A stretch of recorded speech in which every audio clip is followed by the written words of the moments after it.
तुकोबारायांच्या गात्यातली म्हातारी पंढरपूरला निघाली. पण मावशी काय झालं? काही झालं नाही. ऐका, पंढरपूरला निघाली पण तिच्या मनात काही आलं का तुकोबा म्हणले परत माग यायची. वेशीपासून आली घरा, वेशीपासून आली घरा. सुनबाईनं विचारलं, सासूबाई पंढरपूरला निघाल्या होत्या ना, काय झालं? ती म्हटली चालले होते पंढरपूरला पण जरा तुला परत भेटावं म्हणून आले. सुनबाईनं विचारलं, सासूबाई काय भेटायचं, काय झालं? ती म्हणली थांब, मला तुला सांगायचंय. सांगा सांगा सासूबाई, काय सांगायचंय? ऐका इकडं पा. आणि मग सासूबाईनं सांगायला सुरुवात केली. काय सांगावं तिनं? मावशी ऐका, परीशे घे सुनेबाई, नको वेचू दूध दही.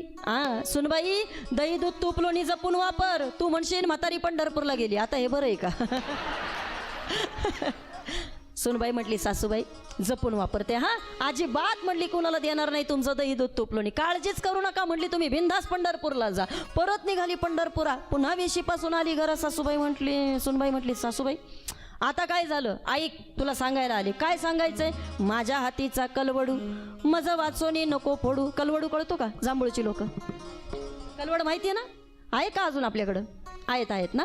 ऐका, काही आता महाराष्ट्राच्या बाहेर पाहणारी लोक आहेत, ते म्हणतील ताई काय असतो हा कलवडू शब्द? हा आमच्या इकडच्या पुण्याकडचा आपला शब्द, बरोबर ना?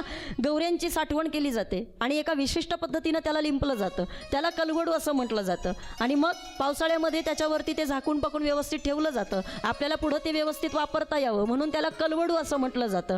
तुकोबा आपल्या इकडचे म्हणून त्यांनी तो शब्दप्रयोग गाथेमध्ये केला. ती सासूबाई म्हणते, माझ्या हातीचा कलवडू मज वाचोनी नको फोडू. सुनबाई कलवडूला हात लावू नको, मी आल्यावर मला जाळायला कामा येईल. म्हणजे तुम्ही म्हातारी नका जाळू, मला सरपणाला जाळायला कामा येईल. सुनबाई म्हणली ठीक आहे ना सासूबाई, जा म्हणली जा. अजिबात म्हणली तुमच्या कलवडूला हात लावत नाही. परत गेली पंढरपुरा, पुन्हा वेशीपासून आली घरा. आता काय झालं सासूबाई? मग तिनं सांगितलं, सुनबाई भिकारी दारात येईल त्याला सांग. काय? भिक्षुक आल्या घरा, सांग गेली पंढरपुरा. भिकारी दारात येईल त्यांना म्हणाव म्हातारी पंढरपूरला गेली. आता हे बरं आहे का? आता काय या भिकाऱ्याचं आणणार आहे का हिच्या वाचून? ऐका ना वारकरी बाबा, पण तरी सुद्धा बाबा म्हातारीचं मन काही संसारामध्ये सुटे ना. आणि मग शेवटी सुनबाई वैतागली. सून बोले बहुत लिखे, सासूबाई तुम्ही यात्रेशी जावे सुखे. सासूबाई स्वहित जोडा, मागील सर्व आशा सोडा. आता मला बसलेल्या जांभूळच्या सगळ्या लोकांनी सांगा, सुनबाईनं काही चुकीचं सांगितलं होतं का? बोलत नाही का तुमच्याकडं? बोला बोला. सुनबाईनं काही चुकीचं सांगितलेलं का? काही नाही ना. पण आता ऐका, त्या विचाराची सासूबाई नव्हती. तिला राग आला ना. मी सांगेल तुम्हाला, पान वय झालं तरी काय बायांच्या हातातल्या चाव्या सुटत नाही दादा. वय झालं तरी त्यांना वाटतं सुनबाईनं आमच्या ताब्यातच राहिलं पाहिजे. आता किती दिवस? किती दिवस? ऐका इकडं पा. नाहीच. आणि मग शेवटी तिला राग आला आणि मग ती म्हणू लागली, सवतीचे चाळे खोटे, म्या जावी असे हिला वाटे. आणि आता कशाला पंढरपूरला जाऊ? काय जाऊन तिथं पाहू? मुलं लेकरं घरदार हेच माझे पंढरपूर. घेतला चिवडान बसली खात. काही लोकांना नाही दिलं वाटतं, लईच भारी तोंड केली काहींनी. ऐका इकडं पा.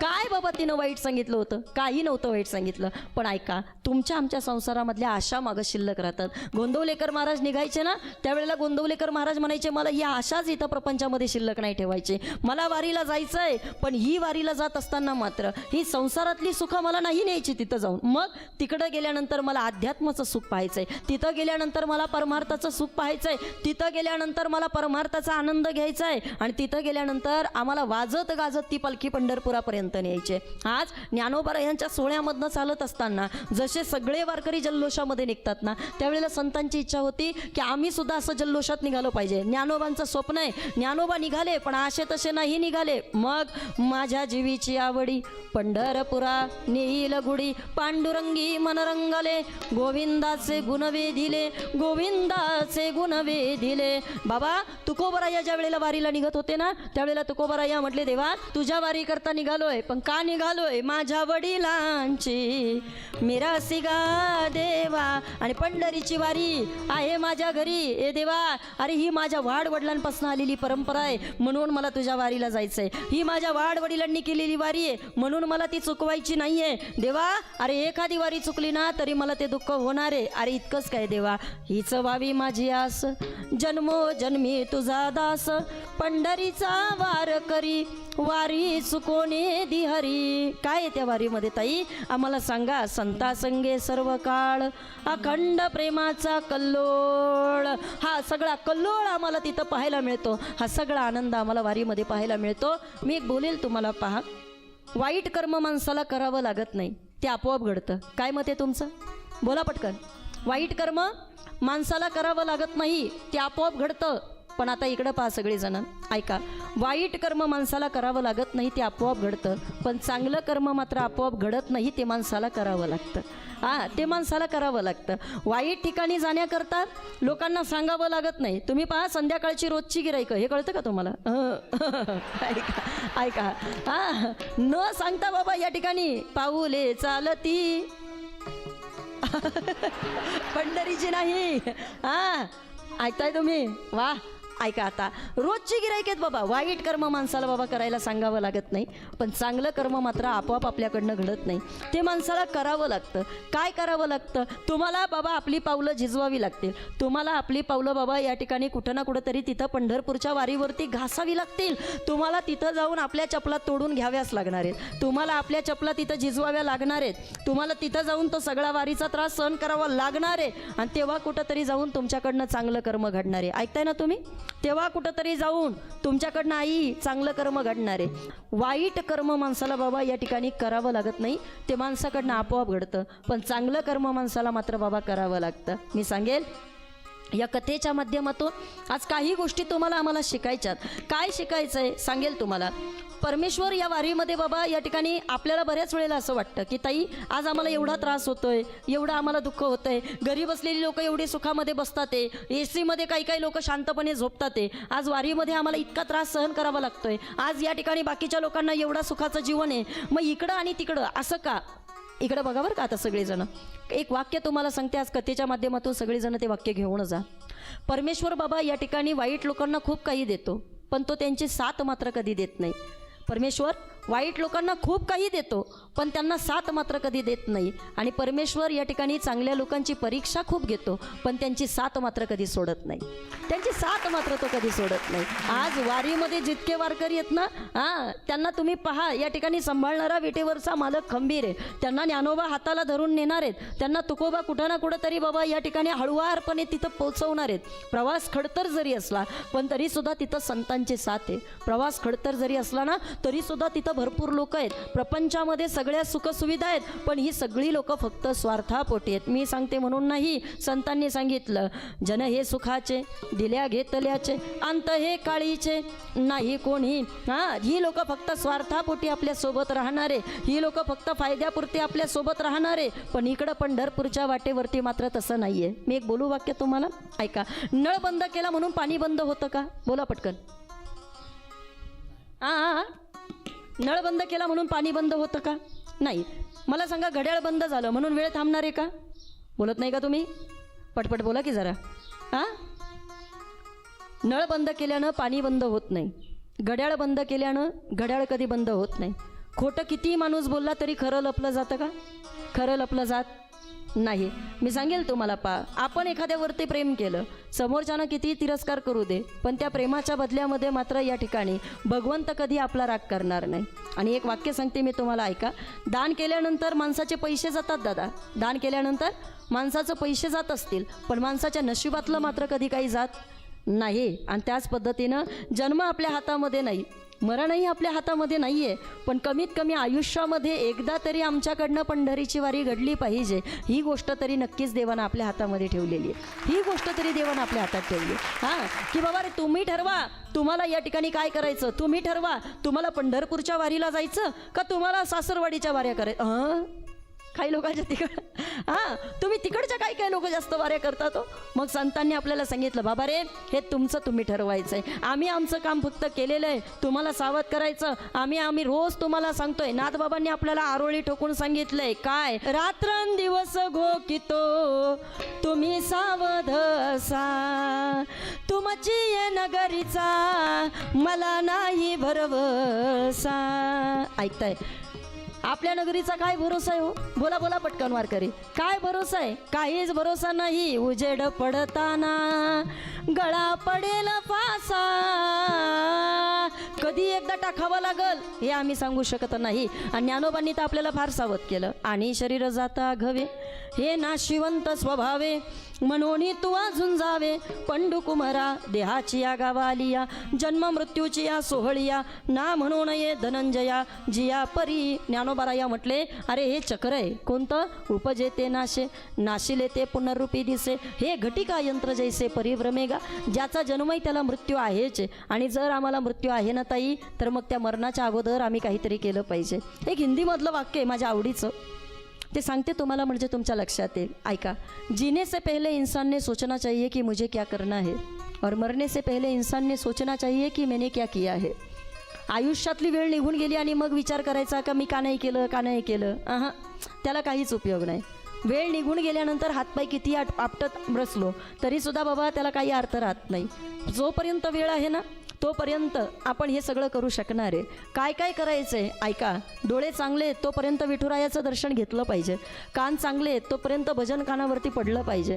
तोंड चांगलं आहे तोपर्यंत लोकांनी बाबा एकमेकांशी चांगलं बोललं पाहिजे. आणि हातपाय चांगले आहेत ना तोपर्यंत एकमेकांना बाबा या ठिकाणी आपण सहकार्य केलंच पाहिजे. संतांनी आपल्याला फार गोड सांगितलं. दिले इंद्रिय हातपाय कान डोळे मुख बोलाया वचन जेने तू जोडीशी नारायण नासे जीवपन भवरोग. बाबा रे या भवरोगामधनं तुम्हाला आम्हाला तरायचं आहे म्हणून वारीला जायचं आहे. या सगळ्यामधनं तुम्हाला आम्हाला एकदा सुटायचं आहे. एवढी खेप आम्हाला चुकवायची म्हणून तुम्हाला आम्हाला ही वारीला जायचं आहे. कारण ही वारी म्हणजे नुसती वारी नाही आहे. मग कोणती वारी आहे ही आम्हाला सावध करण्याची वारी आहे.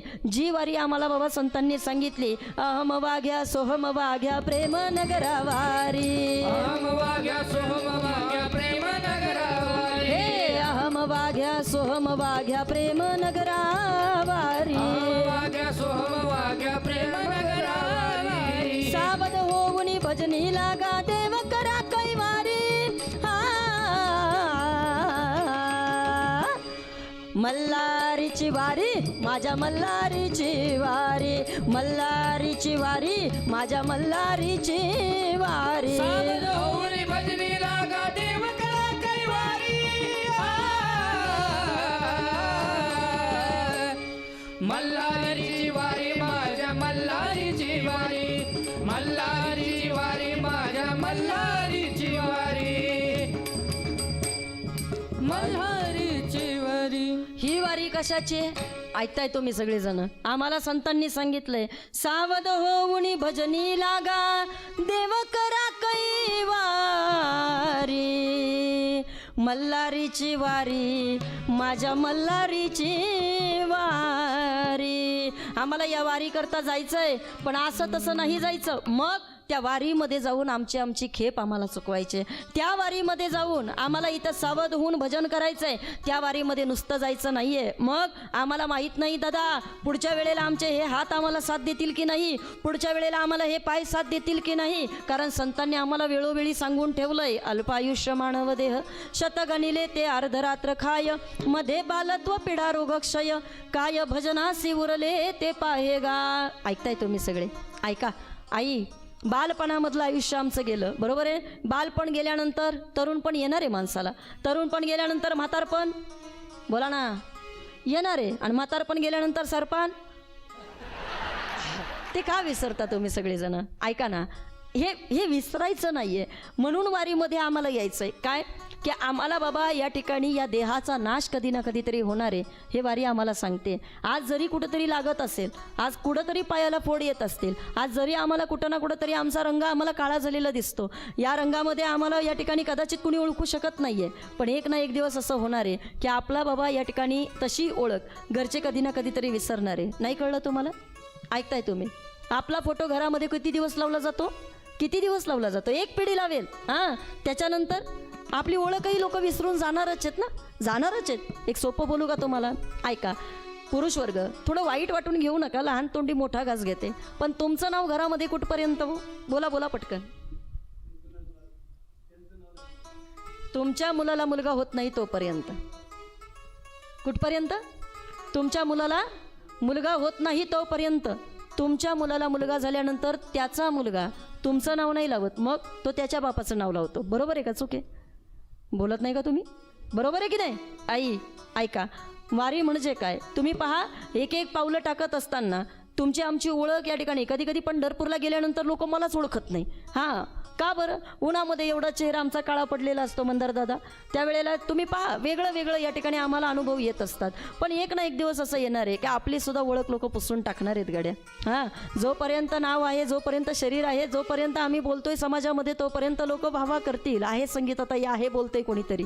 हां, एकदा शरीर थकलं, जागेवरती पडलं, कुणाला काही फरक पडणार आहे? कुणाला काही फरक पडत नाही. अरे कुणी ना कोणीतरी येणार, तुमची सुद्धा जागा घेणार आहे. आणि म्हणून संतांनी आपल्याला सावध केलं, बाबा रे, अरे आपल्या लोकांनी आपली ओळख तशी पुसायचं ठरवलेलंच आहे. कोण ना कोणतरी तुम्हाला आज ना उद्या विसरणारच आहे.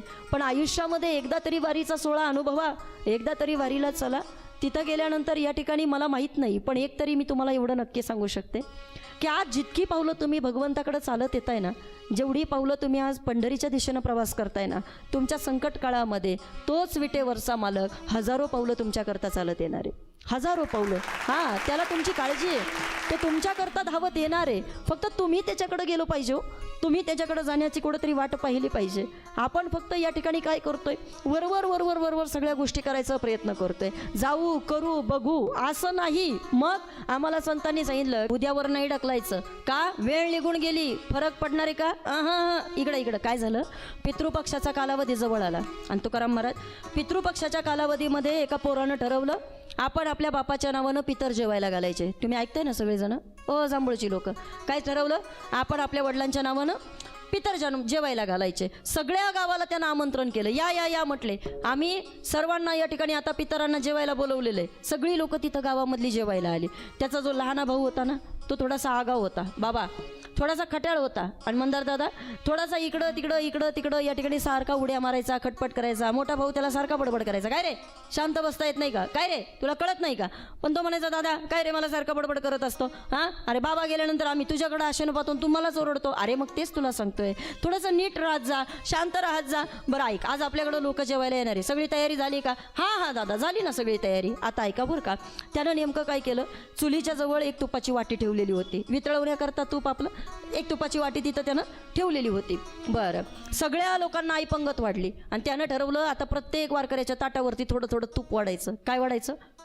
तूप वाढायचं. आता ऐका बरं का, लहान्या भावाला आवाज दिला आणि लहान्या भावाला सांगितलं, म्हटले बाळा पटकन जा आणि पटकन जाऊन ती तुपाची वाटी घेऊन या. आता हा अगोदरच जरा अल्लड होता, पटकन तसाच उड्या मारत गेला. आणि त्यानं काय मागचा पुढचा विचारच केला नाही. तशीच वाटी हातामध्ये घेतली, जे त्याला पोळलं भाजलं हां, त्यानं ती वाटीच तशी फेकून दिली. आणि जशी वाटी फेकली, आता तूप वाटीतच राहिलं असेल ना. हां, काय झालं? तूप सांडलं. आता जसं तूप सांडलं तसं या ठिकाणी मोठ्या भावानं विचार केला, अजून येत नाही, मग येत नाही, काय झालं काय नाही. मग परत मोठा भाऊ तिथं गेला. मोठ्या भावानं पाहिलं तूप सगळं खाली सांडलेलं आणि हा लहान तिथंच असं करत होता. हाताला भाजलं होतं ना त्याच्या. हां, तो बिचारा त्या हाताकडं पाहत होता. मग मोठा भाऊ जरा रागावला, काय रे तुला सांगितलं होतं ना तुपाची वाटी घेऊन ये, आणि तू तर तूप सांडवलं.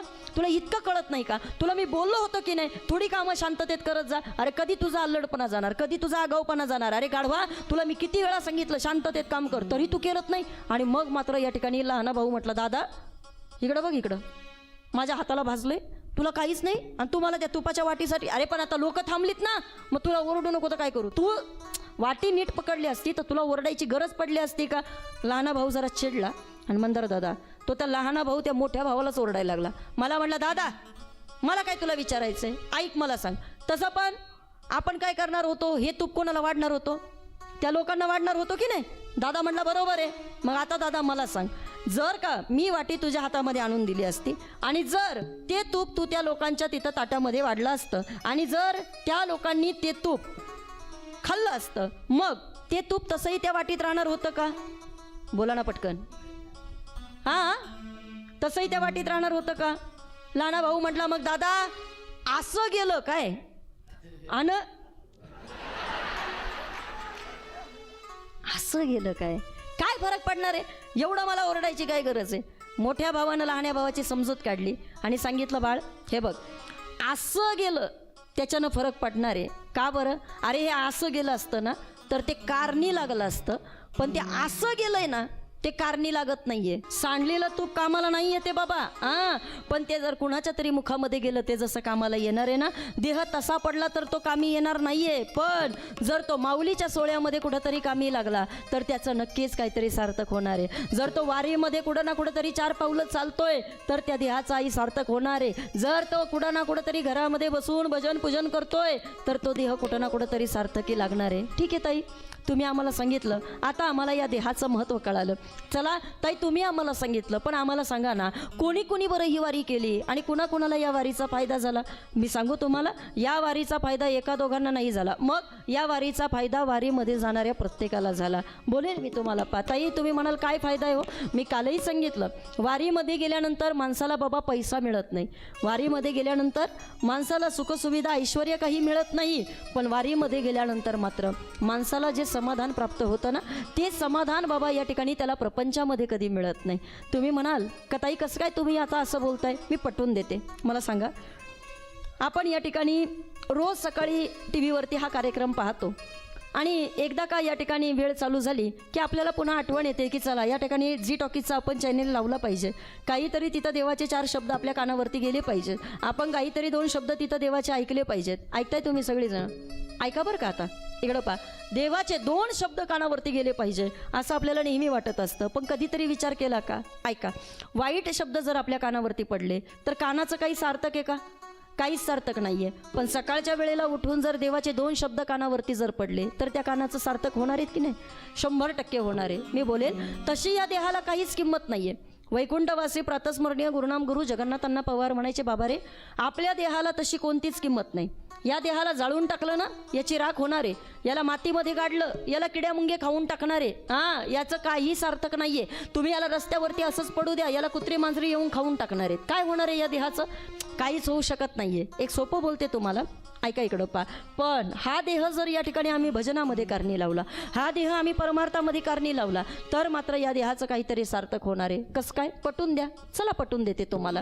मला सांगा, अण्णा म्हणायचे आपल्या सगळ्या इंद्रियांमध्ये हलकट अवयव जर कुठला असेल ना तर ते आपले पाय आहेत. पाय. अण्णांना एका साधकानं विचारलं, अण्णा काय हो तुम्ही पायाला हलकट म्हणता? काय केलं आमच्या पायानं? अण्णा म्हणायचे, का नको हलकट म्हणायला? ते 12 गाव फिरून आलेलं असतं. नाही हां कधी इकडं तिकडं 12 गाव फिरून आलेले, काय त्याला चांगलं म्हणायचं? पण आता ऐका बरं का, तसंही वारकरी बाबा मला एक सांगा, आपण तशी पायाला काहीच किंमत नाही आहे, पण ते पाय ज्या वेळेला आमच्या भजनामध्ये त्यावेळेला त्याला किंमत आहे. तशी आमच्या हाताला किंमत नाही आहे, पण ज्या वेळेला ते हात भजनामध्ये टाळी वाजवतात त्यावेळेला त्या हाताला किंमत आहे.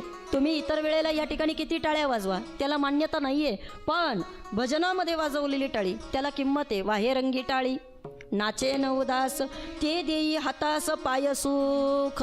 इथं मात्र ज्या वेळेला टाळी वाजते नाही त्या टाळीला किंमत आहे. इथं ज्या वेळेला पावलं चालतात ना त्या पाऊलाला किंमत आहे. पाऊले चालती पंढरीची वाट.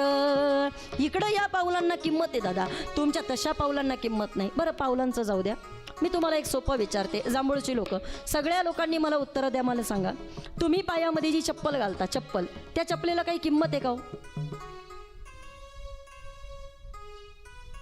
आई बोलत नाही का तुम्ही?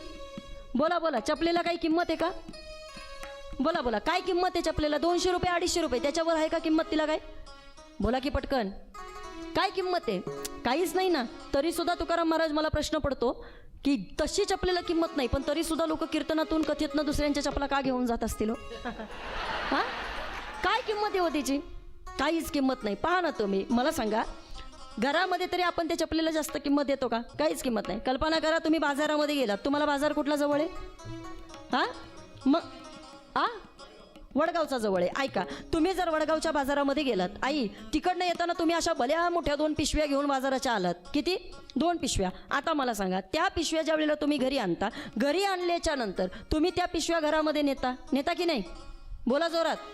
नेता, बरोबर. डोळ्याचा चष्मा घरामध्ये नेता की नाही? नेता. हातातला मोबाईल नेता, खिशातला पेन नेता, खिशातलं पाकिट नेता, हातातलं घड्याळ नेता, आणि पायातली चप्पल. पायातली चप्पल मला 3 वेळा विचारावं लागलं, कारण बऱ्याच जणींच्या चपला आता किचनपर्यंत जायला लागले हो. पायातली चप्पल कुठं? बाहेर काढतो. का बरं आपण चप्पल आतमध्ये नेत नाही? ताई, आम्हाला ज्ञानोबा यांनी सांगितलंय पायाची वाहन. बरोबर आहे ना? चपलीची जागा कुठे आहे? पायात आहे. मग तिला तिथं बाहेरच ठेवलं पाहिजे. तिची जागा तिथं आहे ना, आम्ही तिला तिथंच ठेवणार आहे. बरं आता मी एक सोपं विचारते, मला सांगा, आपल्या गावामध्ये एखाद्या पोरानं 20,000ची चप्पल आणली. किती? 20,000ची चप्पल आणली.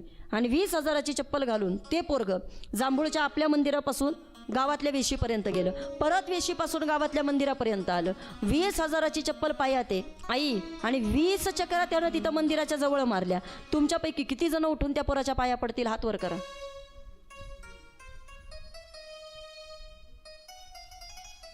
बोला ना पटकन. हा, कोण कोण पाया पडेल? आई तुम्ही नाही? तुम्ही बाबा तुम्ही? का बरं? 20,000ची चप्पल आहे बाबा. अहो पडा. आ नाही, 20,000ची चप्पल पायात आहे, पण कोणी पाया पडतं का हो? कोणीच पाया पडणार नाही. तुम्ही काय म्हणणार? ताई असू दे 20,000ची, मग काय आम्ही त्याच्या पाया पडायचं का? म्हणणार की नाही? म्हणणार की नाही? ऐका इकडं पा, 20,000ची चप्पल पायात आहे, पण लोक बाबा त्या व्यक्तीच्या पाया पडत नाही. ज्ञानोबारायांच्या सोहळ्यामध्ये 150 रुपयाची चप्पल वारकऱ्याच्या पायात आहे, पण लोक पाया पडल्याशिवाय राहत नाही. ही वारकऱ्याची ताकद आहे, ही वारकऱ्याची ताकद आहे. काहीच नसू दे, पण तरी सुद्धा लोक बाबा तिथं आपल्या पाया पडतात. का? कारण त्यांना माहिती आहे काय, की हा सुख सोहळा स्वर्गी नाही. आम्ही इथं पाया पडतोय कारण इथं पाया पडलो तर त्याला किंमत आहे. आम्ही इतरांच्या कुणाच्या किती पाया पडत राहिलो ना, त्याला काही सुद्धा किंमत नाही. आणि म्हणून संतांनी आपल्याला सावध केलं, बाबा रे, इथं नुसतं या आणि इथं येऊन तुम्ही पहा, इथं प्रत्येकाला बाबा या ठिकाणी किंमत दिली जाते. कुणाकुणाला किंमत दिली जाते? आता सुख काय तुम्ही म्हणाल तर मी मगाशीच तुम्हाला सांगितलं, वारीमध्ये तसं विशेष सुख नाहीये. वारीमध्ये विशेष सुख नाहीये, पण वारीमध्ये आमच्याकडनं तप मात्र घडलं जातं. इकडनं तप घडतात आमच्याकडनं. इथं कायिक तप घडतं, वाचिक तप घडतं, मानसिक तप घडतं, शारीरिक तप आमच्याकडनं इथं घडलं जातं. ज्या अर्थी पावलं पंढरीच्या दिशेनं निघाली हे आमचं कायिक तप आहे. ज्या अर्थी वाचेनं आम्ही विठ्ठल विठ्ठल म्हणतोय, रामकृष्ण हरी म्हणतोय, ज्ञानोबा माऊली म्हणतोय, ते आमचं वाचिक तप आहे. आणि मानसिक तप म्हणजे काय? का आम्हाला पंढरपूरला जाताना कुणाची आठवण येत नाही, ते आमचं मानसिक तप आहे. पण आता ऐका, हे सगळं जरी खरं असलं, पण तरी सुद्धा या सगळ्यामध्ये आणखीन एक आनंदाची गोष्ट आहे. कोणती? इकडं आल्यानंतर बाबा आम्हाला काहीच आठवत नाही. काय आठवत नाही म्हणजे? अहो वारीमध्ये गेल्यानंतर एखाद्या वारकऱ्याला विचारा आज वार कोणता आहे, तो तुम्हाला मुक्काम सांगून कुठे, पण वार नाही सांगू शकत. हां, त्याला तितकं सुद्धा माहीत नसतं वार कुठला आहे काय कुठला आहे. हां, ती तिथं लांबच राहिली. हां, तिथं ब्राह्मणाला जाऊन एखाद्या शोधावं लागेल आणि विचारावं लागेल. पण वारीमध्ये त्याला काही सुद्धा आठवत नाही. का आठवत नाही? कारण तिथं गेल्यानंतर ती आनंदाची गोष्ट आहे. कोणती? नाठवे घरदार तहान पळाली भूक. तिथं भूक पळते, तिथं तहान पळते, तिथं आठव राहत नाही, तिथं काही सुद्धा राहत नाही. का राहत नाही? कारण तुकोबाराया म्हटले आमची अवस्था त्या वारीमध्ये कशी होते माहितीये का? स्वयमेव पांडुरंग पांडुरंग झाला स्वयमेव पांडुरंग पांडुरंग झाला स्वयमेव पांडुरंग पांडुरंग झाला स्वयमेव पांडुरंग. आठवण आठव गेले भावा भाव, आठवण आठव गेले भावा भाव, झाला स्वयमेव पांडुरंग, झाला स्वयमेव पांडुरंग.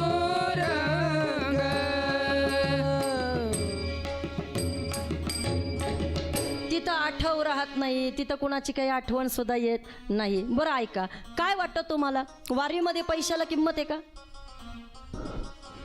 बोलत नाही का तुम्ही? वारीमध्ये पैशाला किंमत आहे असं तुम्हाला वाटतं का? हां, ऐका इकडं पा, वारीमध्ये तुमच्या पैशाला सुद्धा किंमत नाही. मी तर असे काही काही वारकरी पाहिलेत बाबा का ज्यांच्याकडे एकही रुपया नाही, पण त्यांची पण वारी चांगलीच होते. हां, आणि तुम्ही किती मोठा बंडल घेऊन जा, तुम्हाला कोणतीच तिथं बाबा या ठिकाणी किंमत नाही. वारीमध्ये तुमच्या प्रॉपर्टीला किंमत नाही. तुम्ही इकडं किती मोठ्या बंगल्यात राहता, वारीत तुम्हाला कोणी विचारणार आहे का?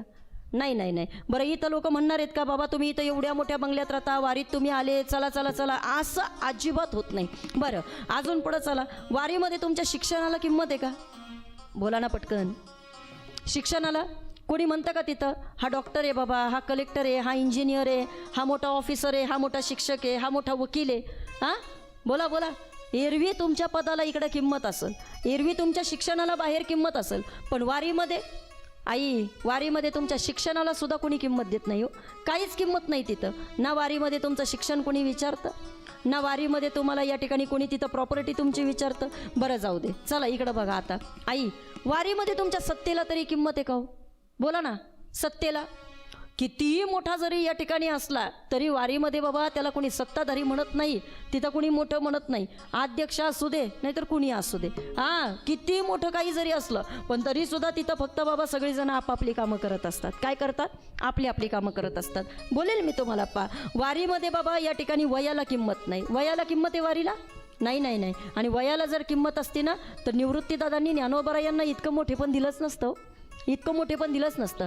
नाथबाबांचा मुलगा, एकनाथ महाराजांचा मुलगा हरिपंडित काशीवरनं परत आलेला होता. त्यावेळेला नाथबाबांनी ठरवलं असतं ना तर कदाचित हरिपंडिताला त्यांच्या गादीवरती बसवलं असतं, पण नाथबाबांनी सांगितलं हरिपंडिताला काशीवरती नाही बसवायचं. त्यांच्याकडे एक कामाला माणूस होता, त्याचं नाव होतं गावबा. गावबा वास्तविक गावबा नव्हता, तो खावबाच होता. कसला गावबा? नुसता खातच बसायचा.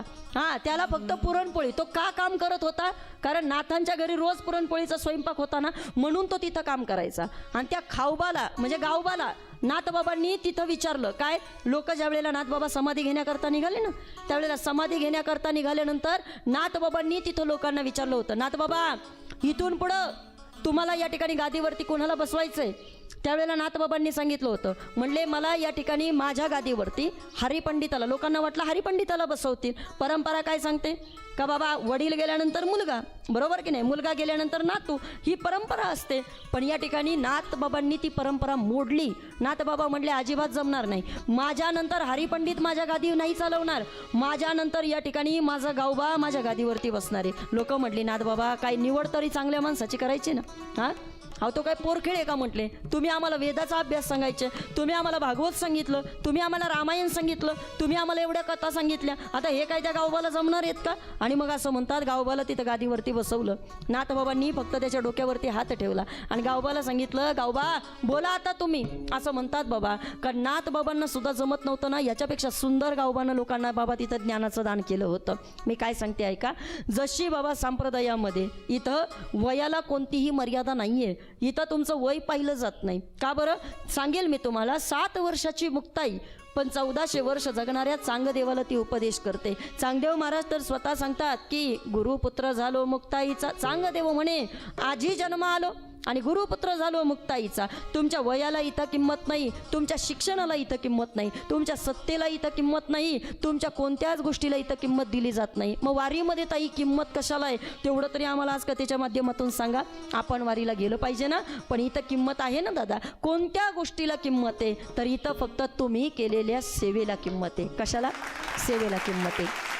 बस तुम्ही इथं फक्त जेवढी सेवा या ठिकाणी करणार आहे ना, तुमच्या सेवेला फक्त तो पांडुरंग परमात्मा पाहणार आहे. तुम्ही इथं जेवढ्या वारकऱ्यांकरता या ठिकाणी राहणार आहे त्या सगळ्या वारकऱ्यांकरता जे काही तुम्ही केलंय ना, तो विटेवरचा मालक ती सेवा तुमची फक्त घेणार आहे. आणि म्हणून ती सेवा तुम्हाला आम्हाला या वारीच्या माध्यमातून करायची आहे. चला ऐका, संपत्तीला महत्त्व नाही आहे दादा, पैसा अडक्याला महत्त्व नाही आहे, पण याच्याही पेक्षा पलीकडे जे महत्त्व आम्हाला आहे ना तेच महत्त्व आम्ही पुढं नेलं पाहिजे. मग ताई काय पुढं नेलं पाहिजे? शरीराचं आम्ही सांगू शकत नाही, संपत्तीचं सांगू शकत नाही, कारण तुका म्हणे आले समर्थाच्या मना तरीच होय रंक राणा त्याचा. एका रात्रीमध्ये देव राजाला भिकारी करतो आणि भिकाऱ्याला राजा करतो. ही सत्ता कुणाची? ही सत्ता त्या विश्वाच्या मालकाची. मग आता ऐका, जर सत्ता आमच्या हातामध्ये नाही, संपत्ती आमच्या हातामध्ये नाही, शरीर आमच्या हातामध्ये नाही, मग जी गोष्ट देवानं आमच्या हातामध्ये दिली ना ती गोष्ट आम्ही मात्र या ठिकाणी केलीच पाहिजे. आज पंढरीच्या दिशेनं आम्ही निघालोय ना, तर देवाला सांगा देवा आता सगळा रंग बाजूला टाकलाय, आता देवा सगळ्या आशा बाजूला टाकल्यात, आता इथून पुढे आम्ही एकच करू. काय? कपाळी केशरी गंध देवा तुझा मला छंद, कपाळी केशरी गंध देवा तुझा मला छंद, कपाळी केशरी गंध देवा तुझा मला छंद, कपाळी केशरी गंध देवा तुझा मला छंद, कपाळी केशरी गंध केशरी गंध देवा तुझा मला छंद, देवा तुझा मला छंद, कपाळी केशरी गंध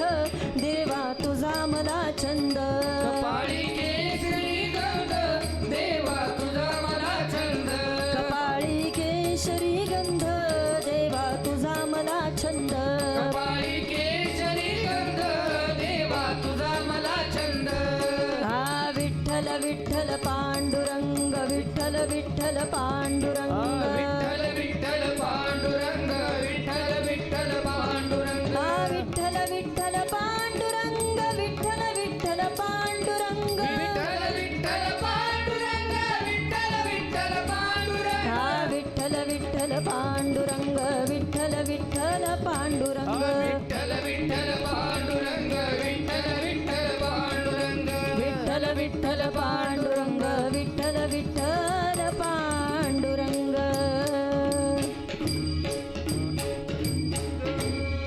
फक्त एवढी गोष्ट आमच्या हातात आहे आणि ती गोष्ट फक्त आता वारीला जाताना आम्हाला करायची आहे. भजन करत चला, ज्याला ज्याला शक्य आहे त्यांना अजूनही वारीला येण्याचा प्रयत्न करा.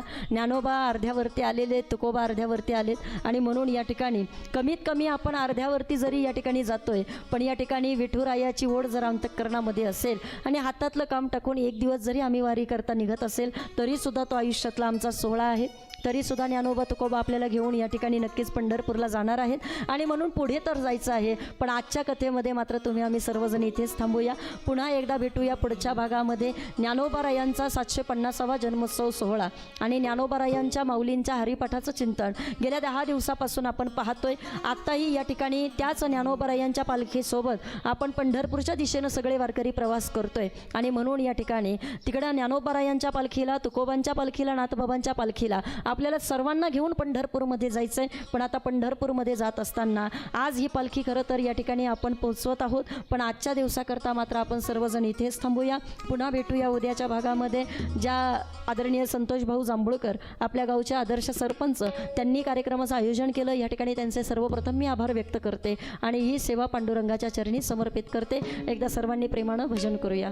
विठ्ठल विठ्ठल पांडुरंग विठ्ठल विठ्ठल पांडुरंग विठ्ठल विठ्ठल पांडुरंग विठ्ठल विठ्ठल पांडुरंग विठ्ठल विठ्ठल पांडुरंग विठ्ठल विठ्ठल पांडुरंग विठ्ठल विठ्ठल पांडुरंग विठ्ठल विठ्ठल पांडुरंग हरी विठ्ठल विठ्ठल विठ्ठल विठ्ठल विठ्ठल विठ्ठल पांडुरंग विठ्ठल विठ्ठल विठ्ठल विठ्ठल विठ्ठल विठ्ठल पांडुरंग विठ्ठल विठ्ठल विठ्ठल विठ्ठल विठ्ठल विठ्ठल पांडुरंग विठ्ठल विठ्ठल विठ्ठल विठ्ठल विठ्ठल विठ्ठल पांडुरंग हरी विठ्ठल विठ्ठल विठ्ठल विठ्ठल विठ्ठल विठ्ठल पांडुरंग विठ्ठल विठ्ठल विठ्ठल विठ्ठल विठ्ठल विठ्ठल पांडुरंग हरी विठ्ठल विठ्ठल विठ्ठल विठ्ठल विठ्ठल विठ्ठल पांडुरंग विठ्ठल विठ्ठल विठ्ठल विठ्ठल विठ्ठल विठ्ठल पांडुरंग पांडुरंग पांडुरंग पुंडलिक वरदेव विठ्ठल श्री ज्ञानदेव तुकाराम पंढरीनाथ भगवान की माऊली ज्ञानेश्वर महाराज जगद्गुरु संत तुकाराम महाराज बोलो रे भाई सब संतन की जय. माऊली, नवविधा भक्तीमध्ये श्रवण भक्तीला खूप महत्व आहे. माऊली, अनन्य साधारण महत्व आहे. आणि श्रवण म्हणल्यावर आपल्या डोळ्यासमोर कोण येतो तर श्रोता. माऊली, कीर्तनकार कीर्तन करतात, निरूपण करतात, भारूड करतात, त्यातून काही कथा सांगतात, त्या कथांमधून अर्थ सांगतात आणि तो अर्थ श्रोत्यापर्यंत पोहोचतो आणि या श्रोत्याला तो अर्थ काय उमगतो हे आपल्याला जाणून घ्यायचं आहे. तर आपण वारीमधल्या श्रोत्यांना भेटूया, वारकऱ्यांना विचारूया त्यांच्यातल्या श्रोत्याने अभंगांच्या काही ओळींचा कसा अर्थ घेतलेला आहे.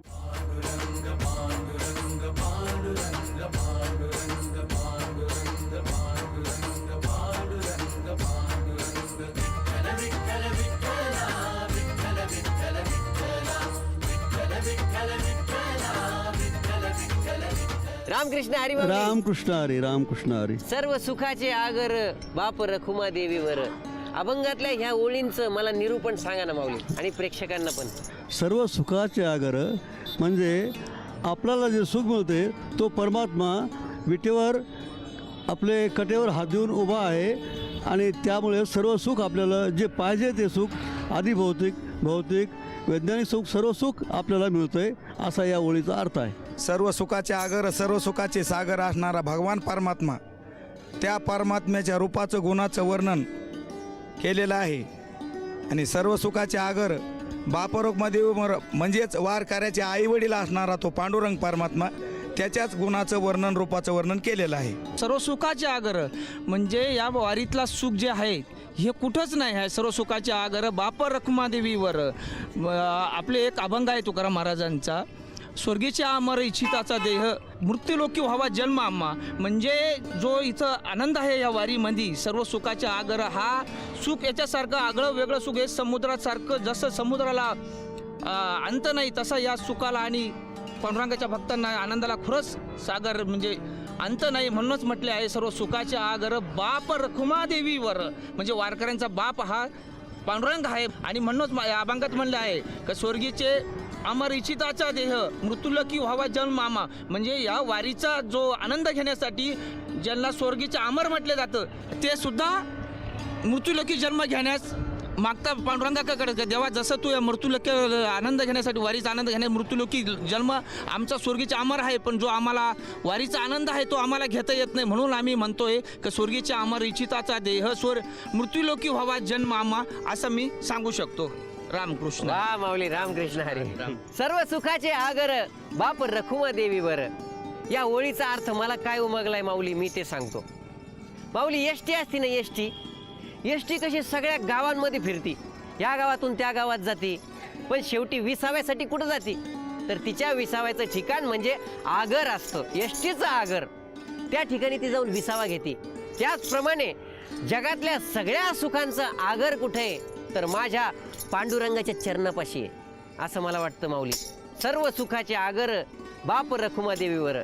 माऊली मला वाटतं जगातल्या सगळ्या गोष्टींमधून जे सुख मिळतं ना त्या सुखाचा आनंद पांडुरंगाच्या चरणापाशी आहे माऊली. असा अर्थ माझ्या पामराला जो काही उमगलाय तो मी तुम्हाला सांगतोय माऊली. वा माऊली, बघितलं का सगळेजण आपल्या भ्रमणध्वनीला कशी ऊर्जा देत आहेत. माऊली या भ्रमणध्वनीद्वारेच ते घरच्यांशी संपर्कात राहतात, त्यांना ख्याली खुशाली कळवतात. पण माऊली आपल्याला पण अशीच ऊर्जा घ्यायची आहे, त्यासाठी आपल्याला रोज वारीमध्ये यायचंय आणि आपला कार्यक्रम बघायचा आहे. तर माऊली आपण आज इथेच थांबूया, उद्या पुन्हा भेटूया. त्यासाठी पाहत राहा तुमचा लाडका कार्यक्रम संतूर सह प्रस्तुत गजर कीर्तनाचा सोहळा आनंदाचा. सकाळच्या पारी बंधुनी श्रीहरी वासुदेव तुम्हाला धावणार पंढरीची वारी. रामकृष्ण हरी.